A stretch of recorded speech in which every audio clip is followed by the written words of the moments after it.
Mucho gusto. Yo soy el doctor Jean Rodaniel Aguirre de Dios, soy médico psiquiatra, actualmente trabajo en el Centro de Salud Mental Comunitario de La Victoria y es un gusto compartir con ustedes este punto muy importante de nuestra guía técnica para el cuidado de la salud mental de las personas y las poblaciones.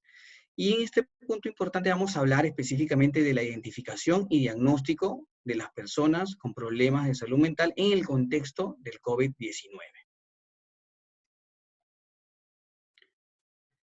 El objetivo de, de este punto es describir las pautas para la identificación de los problemas de salud mental en el contexto del COVID-19.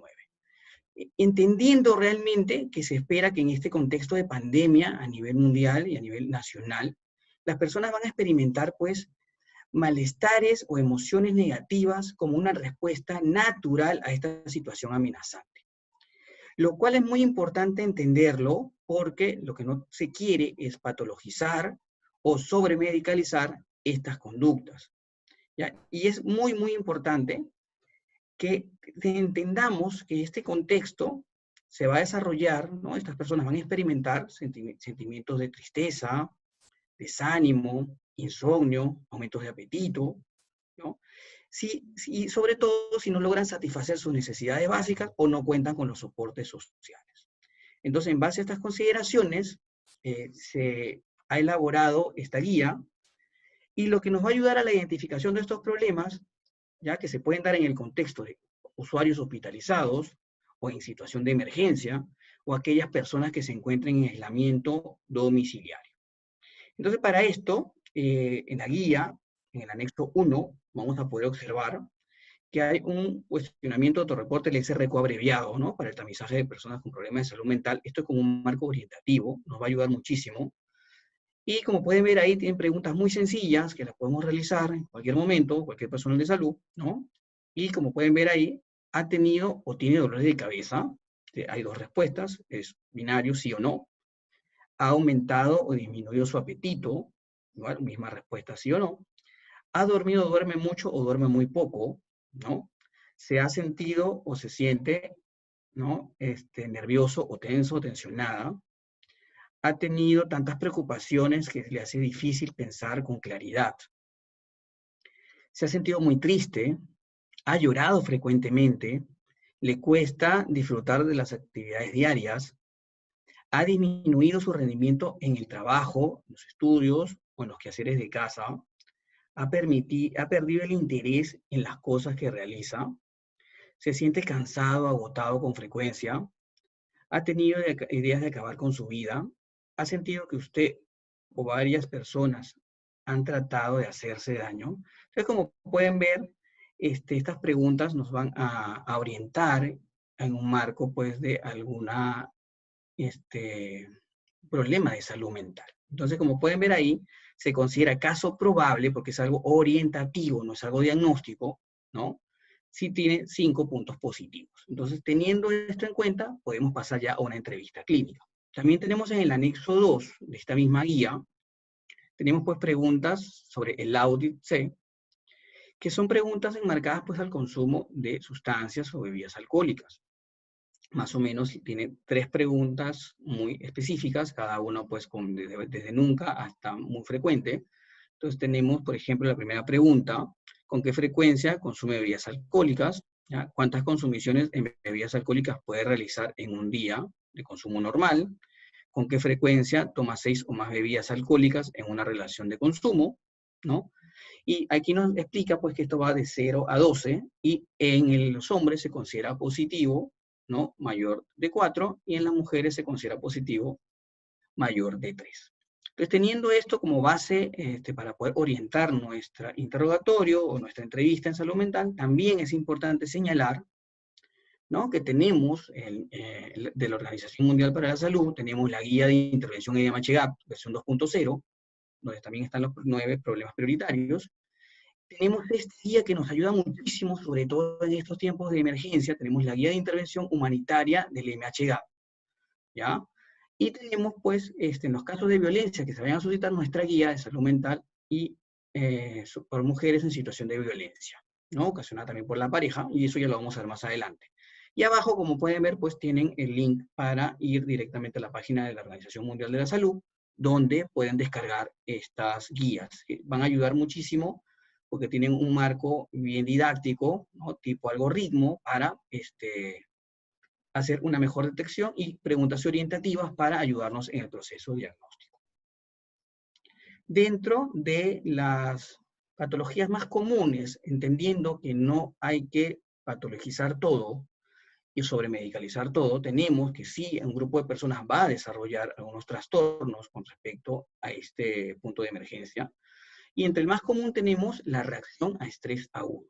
Y esto es muy importante nombrarlo, ya que es un trastorno, ya que es transitorio de una gravedad importante, que aparece en una persona sin un trastorno aparente como respuesta al estrés físico. En este caso, en el contexto del COVID-19.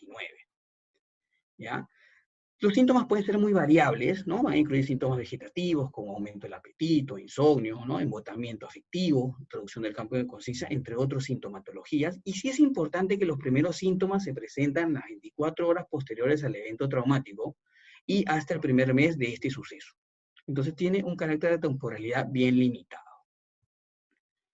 Ya, este trastorno, y es importante también mencionarlo, como tenemos algo de naturaleza amenazadora, o sea, amenaza hacia la parte vital, la vida de esta persona, ya sea experimentada por él mismo o por unos allegados o familiares, este trastorno se puede incrementar ante ¿qué? Ante lo que estamos viviendo nosotros actualmente día con día, ¿no? Y lo que sabemos de las noticias que hemos escuchado con referente al COVID-19. Entonces tenemos mortalidad en adultos mayores en enfermedades comórbidas, ¿no? La percepción del deterioro clínico rápidamente de estos pacientes que los hemos escuchado. El riesgo de contagiar y ser contagiado también es importantísimo. La presencia de estrictos procedimientos de protección personal, ¿ya? Que tienen que tener cuidado extremo a la hora de realizar actividades cotidianas o salir de casa. La experiencia vivenciada se asocia al aislamiento social. Es diferente para cada persona dónde está pasando este aislamiento, con qué persona la está pasando y cómo está pasando esa situación, ¿no? El malestar por el uso de los equipos de protección personal, no todos están acostumbrados a utilizar mascarilla, guantes, pueden olvidarse incluso, o en su defecto causar algunas cuestiones dermatológicas, y eso de una u otra manera también produce aumento de la tensión, ¿no? La atención a las disposiciones de salud pública, ya que son en base pues para la protección de nosotros. Un punto muy importante es el estigma de las personas afectadas por el COVID-19 y sus familias que pueden sufrir rechazo, ¿ya? Familiares que tengan trastornos mentales graves o cualquier otro tipo de discapacidad en este contexto, pues también puede generar aumento de este estigma, incluso hasta malos tratos, ¿ya? Por la intolerancia a la frustración que podamos tener. Las consecuencias económicas y sociales negativas en la persona, familia y comunidad, ¿ya? Esto es algo pues que es muy, muy común, sobre todo ahorita en nuestros tiempos. La pérdida del empleo, muchas personas han tenido, o el miedo a perderlo, ¿no? Y eso también puede aumentar todo esto, incrementar estas reacciones. Y la condición de pobreza o pobreza extrema que algunas personas están viviendo, y este miedo a sufrir discriminación en el contexto de la pandemia, ¿no? El hecho de ser contagiados puede ser como tener una marca y esto pues hace que las personas puedan incrementar esta reacción. Pero ¿qué es más importante todo esto? Que es un carácter transitorio, que es una intensidad variable y que se da las 24 horas iniciado el evento traumático hasta un mes.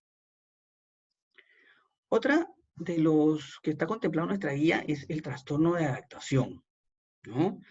Y hay que entender el trastorno de adaptación, ¿no? Que esto va a venir acompañado pues, de síntomas emocionales que van a interferir con nuestras actividades sociales, ¿no? Es un malestar subjetivo, contiene síntomas emocionales y van a interferir directamente con nuestra vida social. Con el nombre lo indica, va a aparecer dentro del periodo de adaptación, ¿ya? A un cambio biográfico significativo. En este caso, pues podemos añadirle que sería por el COVID-19, ¿no? Tiene también un carácter de temporalidad dentro de los 3 primeros meses de empezado el estresor. Y en este caso, pues tenemos el estresor identificado y a diferencia del anterior, que esto es muy importante tenerlo en cuenta, no puede ser considerado como un evento traumático. Esto es considerado como un acontecimiento vital estresante, bueno, que va a influenciar la vida social, personal de la persona afectada, ¿no?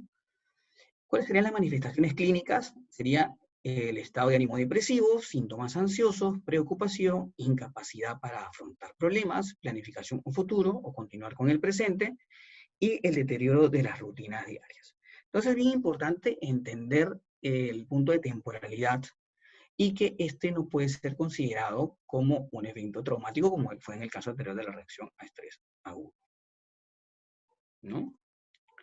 Tenemos los problemas de ansiedad, ¿no? Y hay que entender que suele interferir con el normal funcionamiento de las personas, ¿ya? Tiene un carácter de desproporcionalidad, ¿no? Al desencadenante, que esto hace pues que las vivencias que tenga esta persona pues sean mucho más allá, o quizá vividas de manera exagerada con respecto al estresor, ¿no? Y esto, bueno, va a hacer que en un contexto similar de las mismas personas que estén sufriendo el mismo estresor, pues la respuesta sea mucho mayor.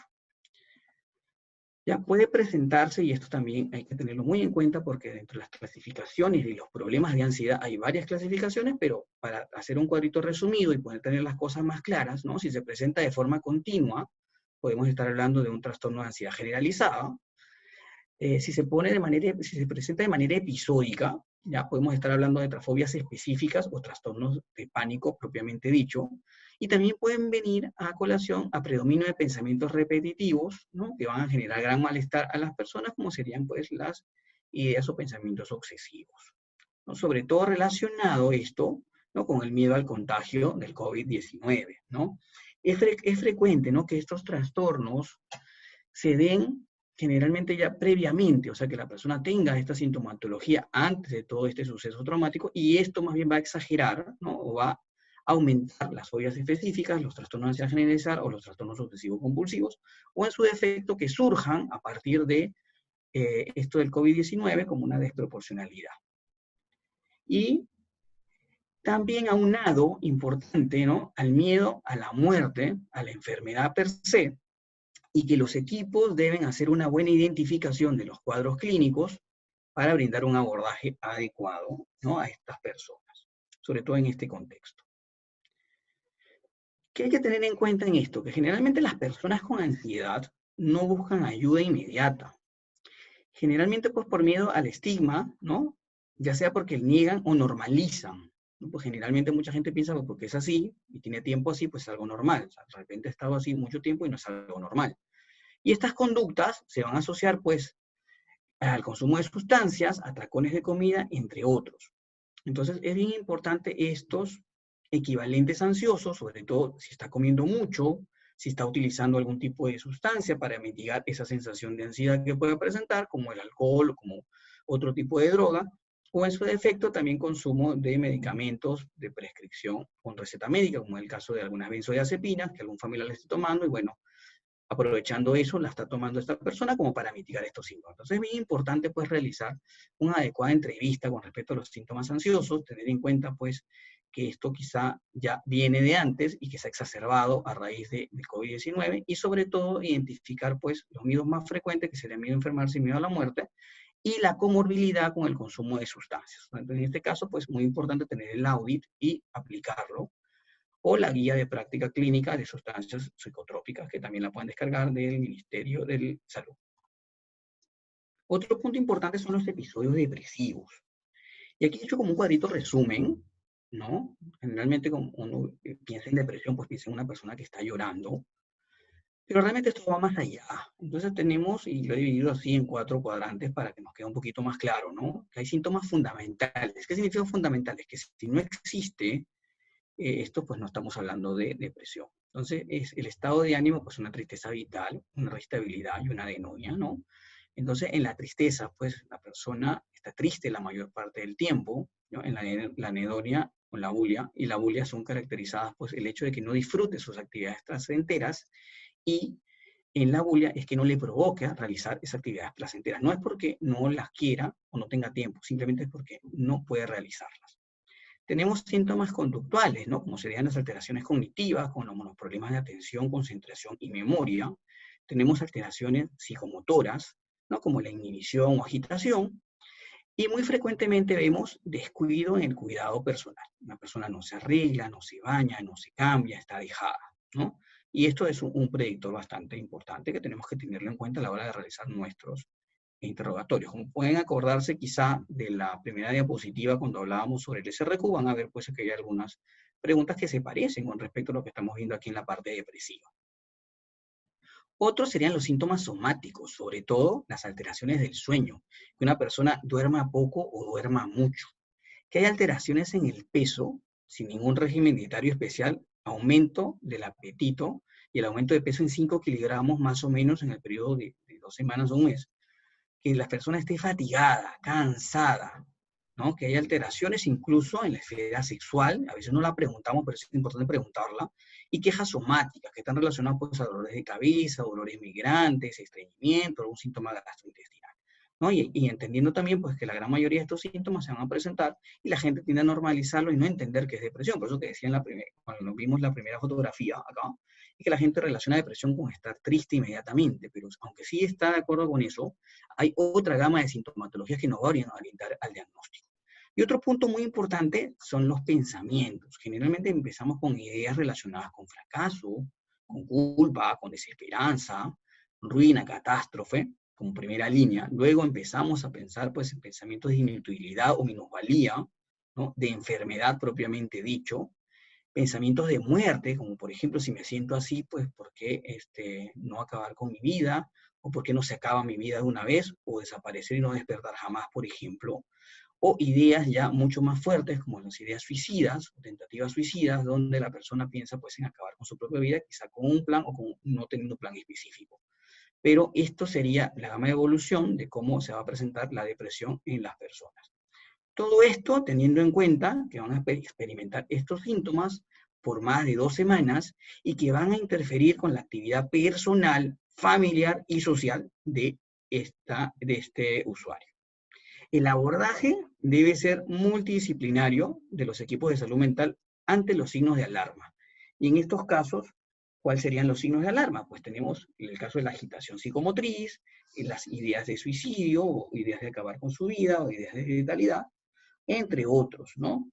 Teniendo en cuenta también para esto un marco territorial de continuidad de cuidados y un abordaje quizá con las emergencias psiquiátricas dentro de un marco, pues, de nuestro centro, de nuestro marco de acción. Entonces, es bien importante hacer esta canalización, estar atentos a los síntomas para poder realizar un adecuado diagnóstico, porque, a diferencia de otras patologías, bueno, esta sí hay una idea suicida o ideas muy fuertes y tiene una letalidad, pues, del 7%.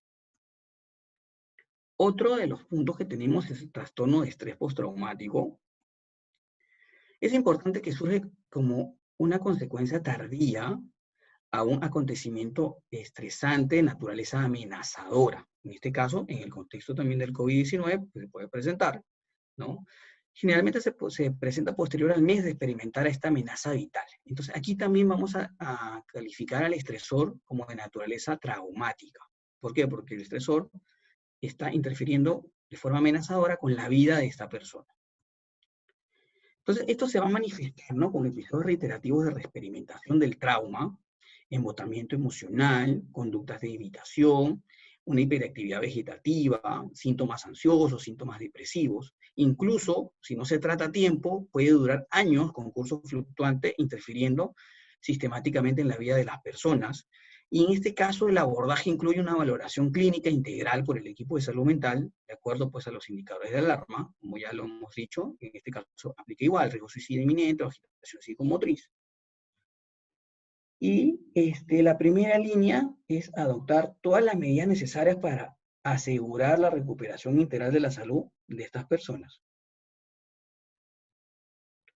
Otro punto que pasa y está pasando muchísimo ahorita es el síndrome de maltrato, en especial violencia contra las mujeres, niños, niñas y adolescentes y otras poblaciones vulnerables. Tenemos que tener en cuenta que el aislamiento social, ¿no? Los conflictos en el hogar y en el contexto por el COVID-19 y este confinamiento pues se han aumentado porque nos han hecho convivir a muchas personas con el agresor.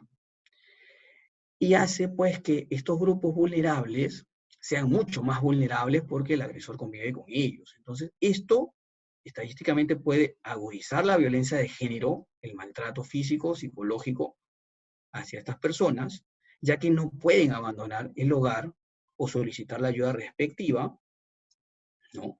Ha aumentado también las violaciones sexuales y en el maltrato que hacen estos grupos que sean más vulnerables.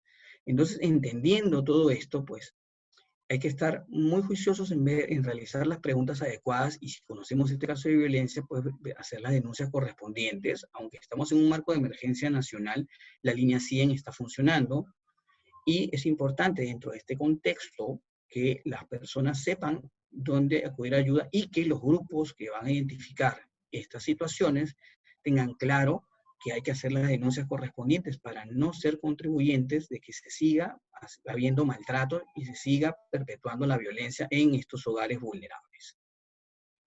También es importante, como primera línea de respuesta, adoptar medidas necesarias para asegurar la recuperación integral de la salud mental y reproductiva. ¿Cómo podemos hacer esto garantizando que haya el kit de violación sexual aprobado según normativa vigente en todos los centros de salud más cercanos al domicilio de las personas?